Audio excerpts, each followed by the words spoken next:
Good evening. Welcome to yet another Cyclopath Cyclocast. Tonight we'll be talking conflation algorithms, part 2, automated connectivity cleanup. What do I mean by that? I mean we don't want to have to clean up all these connectivity problems ourselves. We want Cyclopath to do it automatically. We're looking again at Highway 169 and Rice Creek Trail area, and in the conflation data you'll see that there are a bunch of what we call islands or line segments that don't connect to other line segments, and they don't connect to the Cyclopath network. As you can see here, a lot of the lines nearby connect at this intersection, but not the one that we're trying to conflate. Cyclopath has a cache table of end nodes, so we can use that cache table to find candidates for this, what we call dangle. So this endpoint is a dangle, and you'll see that these three lines connect here at this intersection, and then in this intersection in the middle, we have 6 lines that connect. So in this instance, from this dangle, we have one candidate that's 13 meters away that has 3 line segments that connect to it, and then we have another candidate that's 30 meters away that has 6 line segments that connect to it.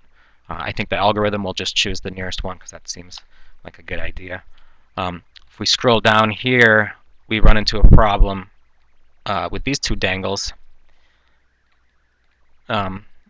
The algorithm will ignore these 2 lines underneath. It will not consider this for an intersection. It's an expressway. It also has a different z value than the road that goes on top of it. So a user has already told the system that these roads do not connect and they're not candidates. What that leaves us with then is this dangle either wants to connect to the road right here, to the edge, just right next to it, or we'll want it to connect all the way down to this next line segment.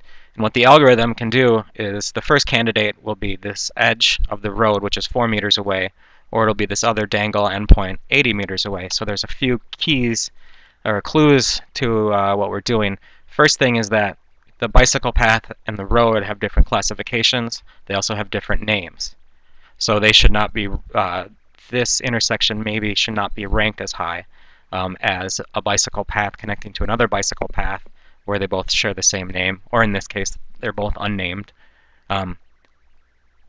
So those are the 2 candidates for connecting this, and there's an additional problem that I can show you over here where you have bicycle paths on either side of the road, such that, for example, what are the candidates for this endpoint? Well, you have the edge of the road here, you have the endpoint way down here, but you also have a closer endpoint just across the road. So there's a few things that the algorithm can do. One is that it can realize that if we connected from this endpoint to this endpoint, that we would be intersecting with a road. So we could maybe rank that candidate lower than even just connecting to the edge. The other thing that we might be able to do is to use the slope of the line and compare it to the slope of the line where we're connecting, so that we can say, oh, this line is already kind of running in this general direction, so this must be the correct choice. Here's an example at the top of this line where you would simply choose to connect to the edge here, and then even this little island guy would choose to connect to that edge. We have a little bit of an issue here where the slope of the line at the last minute starts pointing out way to the right, but there's nothing over here, so the algorithm will probably just find this other endpoint by doing a radius search, and then this will be the candidate. Or maybe, I know you can't ride expressway ramps, at least not according to the Cyclopath database, but there probably should be intersections here, just so that the user can get from the bike trail to this road.